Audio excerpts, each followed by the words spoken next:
Salam, saudara semua, dimanapun Anda berada, masih bersama dengan saya dalam Renungan Natal yang singkat. Dan untuk kali ini, saya memberi tema Rohaniawan di Hari Natal. Bagaimana kehidupannya, bagaimana perilakunya, dan bagaimana seharusnya rohaniawan di Hari Natal. Saudara, kita bisa membaca teks ini di teks yang sama tadi tentang para imam, para ahli Taurat yang memberikan jawaban atas pertanyaan orang Majus dan pertanyaan Herodes. Bagaimana mereka memberikan pertanyaan, bagaimana mereka memberikan jawaban yang sangat smart. Lihat saudara-saudara, mereka adalah rohaniawan, tokoh agama bangsa Yahudi. Mereka adalah orang-orang yang melayani Tuhan. Mereka mengerti firman Tuhan, bahkan mereka hafal firman Tuhan. Ayat 4 dan 6. Mereka mau dan bisa menjawab pertanyaan-pertanyaan tentang firman Tuhan.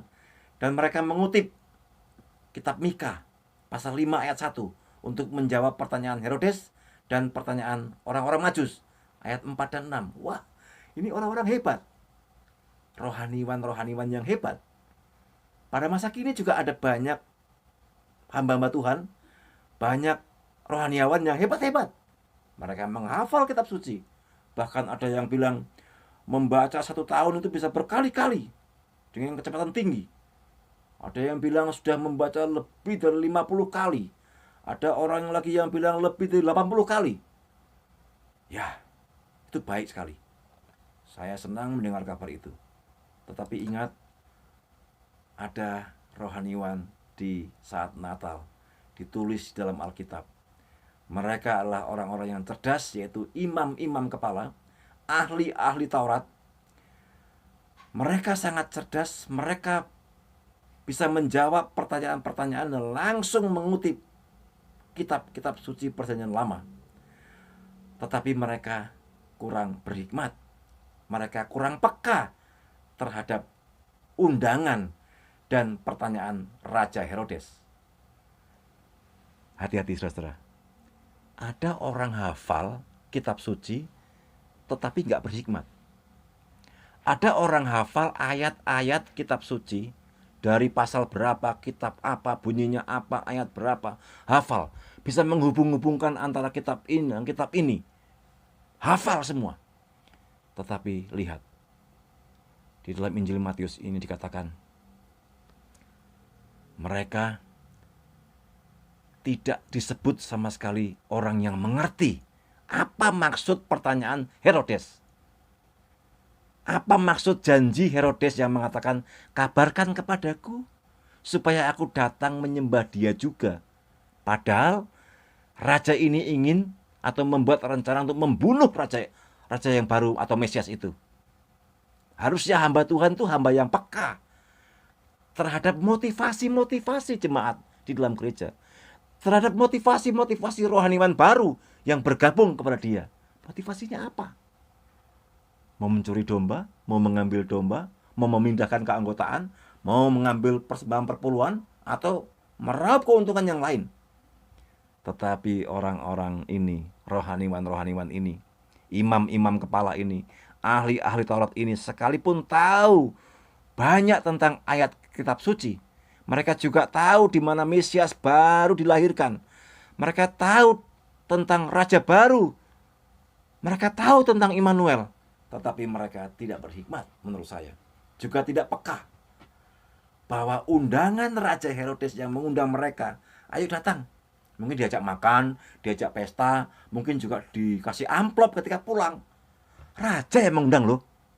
Raja yang mengundang. Nggak mungkin nggak dikasih amplop. Boleh dong saya curiga. Ya kan? Orang kaya ngundang kita aja kalau nggak ngasih amplop kan aneh. Ya kan? Imam-imam ini diundang raja, diberi pertanyaan, tapi tidak peka bahwa undangan inilah undangan bencana. Bahwa pertanyaan raja inilah pertanyaan kecelakaan. Justru dia menjawab, raja menjadi tahu. Setelah raja tahu, Raja Herodes merencanakan dan memerintahkan pembantaian anak-anak usia 2 tahun ke bawah. Ini yang saya maksudkan, imam yang tidak peka terhadap motivasi raja, sang penjahat Natal ini. Nah, saudara-saudara, imam-imam dan ahli-ahli Taurat ini tahu banyak tentang firman Tuhan, tetapi mereka tidak mau pergi ke Bethlehem mencari Mesias seperti orang Majus. Orang Majus lebih jauh jaraknya, tetapi mereka rela mencari Yesus di Bethlehem. Luar biasa. Orang yang banyak pengetahuan tentang kitab suci belum tentu merelakan dirinya untuk menyembah atau menundukkan diri, memberikan hormat dan kemuliaan kepada Yesus. Seperti Herodes yang penuh curiga, yang penuh prasangka buruk. Para imam, para ahli Taurat ini memiliki jabatan dan keuangan yang bagus. Saudara boleh membaca dalam teks yang lain bagaimana keuangan mereka, bagaimana jabatan mereka yang menghasilkan uang. Tetapi mereka acuh tak acuh terhadap bayi Immanuel, bayi Tuhan yang menjadi manusia, Yesus Tuhan. Mereka acuh tak acuh. Saudara, bukankah demikian kehidupan kebanyakan para rohaniwan atau hamba Tuhan masa kini? Mereka sibuk banyak belajar buku, sibuk banyak belajar kitab suci, sibuk banyak pelayanan, tetapi tidak peduli dengan Yesus atau tidak ada hubungan dengan Tuhan Yesus secara pribadi. Mereka ini kaya pengetahuan, mereka ini punya pengikut, punya followers, punya viewers kalau sekarang. Saudara jangan salah, imam-imam itu punya followers. Seperti sekarang itu Instagram, lalu Twitter, lalu YouTuber, itu punya viewers, punya followers, punya subscriber. Dan para imam di zaman Yesus ini juga demikian. Mereka punya pengikut yang banyak. Mereka punya likers juga yang banyak, karena untuk kepentingan bisnis juga dan kepentingan-kepentingan yang lain. Mereka banyak uang, banyak harta benda, mungkin juga bisa keliling dunia. Zaman sekarang kan ada itu. Ada hamba Tuhan yang begitu bangga 1 tahun bisa 60 kali ke keliling dunia atau 60 kali ke Holy Land. Kalau kita tidak pernah menyuruh, kita harus pergi ke Holy Land. Yang Tuhan mau adalah kita bersama-sama dengan Tuhan. Jangan sampai kita kaya pengetahuan, kaya followers, banyak uang, banyak harta, mampu keliling dunia, tetapi acuh tak acuh terhadap Yesus yang nampak pada keadaan jemaat dalam kesulitan hidup. Saat ini, di masa pandemi COVID-19, saya meyakini masih banyak para rohaniwan yang kaya raya. Tetapi di sekitar para hamba Tuhan, para rohaniwan yang kaya raya itu, ada jemaat yang miskin, yang kesusahan, yang tidak bisa berdagang lagi, yang tidak punya pemasukan lagi. Adakah kepedulian seperti itu? Itulah maksud saya, seperti para imam Yahudi, para ahli Taurat ini. Mereka kaya pengetahuan Alkitab, mereka kaya uang harta juga, tetapi tidak peduli terhadap Yesus, tidak peduli terhadap orang-orang miskin. Bukankah demikian? Saat ini ada banyak rohaniwan kaya, tetapi tidak peduli terhadap pekerjaan Tuhan. Banyak orang Kristen juga yang mempunyai jabatan tinggi di dalam gereja, suka pelayanan, mengerti banyak firman. Bahkan saya pernah membuat video, namanya ada mendadak pastor. Tiba-tiba aja dipanggil pastor, tiba-tiba aja dipanggil pendeta, tiba-tiba dipanggil hambanya. Entah dari mana dia muncul, tetapi itu mendadak jadi. Tetapi saudara-saudara, banyak orang Kristen yang punya jabatan seperti itu, suka melayani, mengerti banyak tentang firman Tuhan, tetapi tidak mempunyai hubungan secara pribadi dengan Yesus Tuhan, Sang Mesias, Allah Immanuel, Raja Damai, Allah yang perkasa itu. Tidak pernah datang pada Yesus. Kalaupun datang hanya memerintah Yesus, menganggap Yesus sebagai jongos, padahal dia raja. Hati-hati, saudara.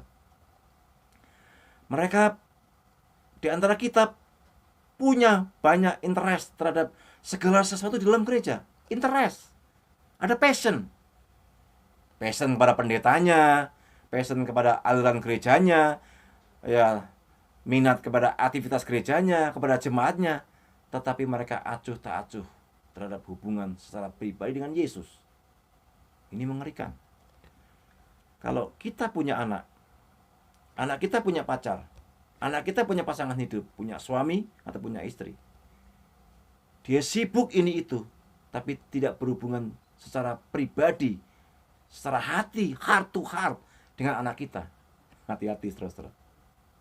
Ada banyak orang seperti itu sekarang.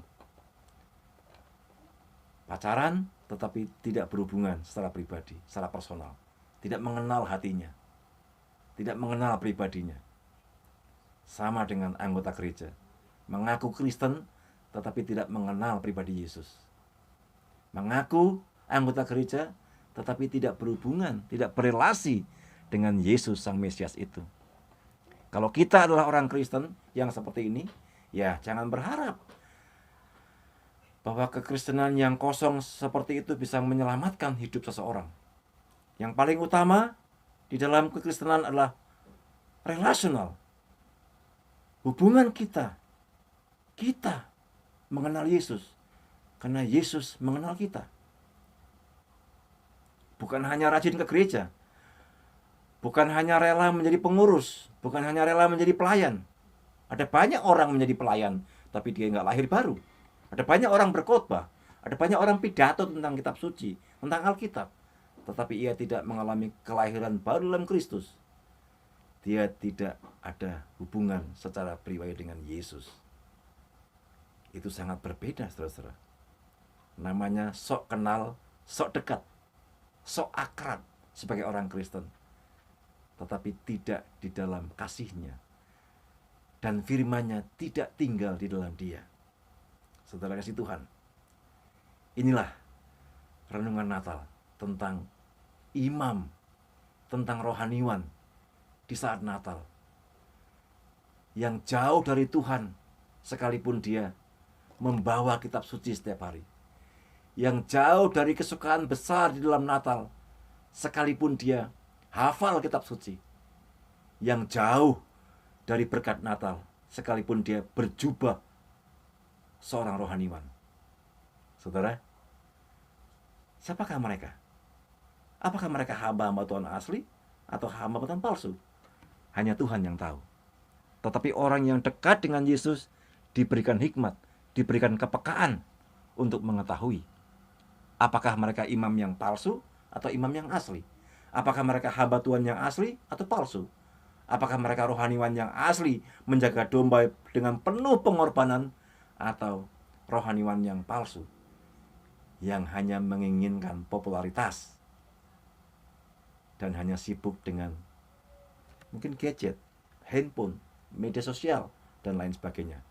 Sekali lagi, saya mengucapkan selamat Natal untuk saudara semua. Biarlah sukacita Natal, damai Kristus Sang Mesias Immanuel itu selalu ada di dalam hati dan kehidupan kita.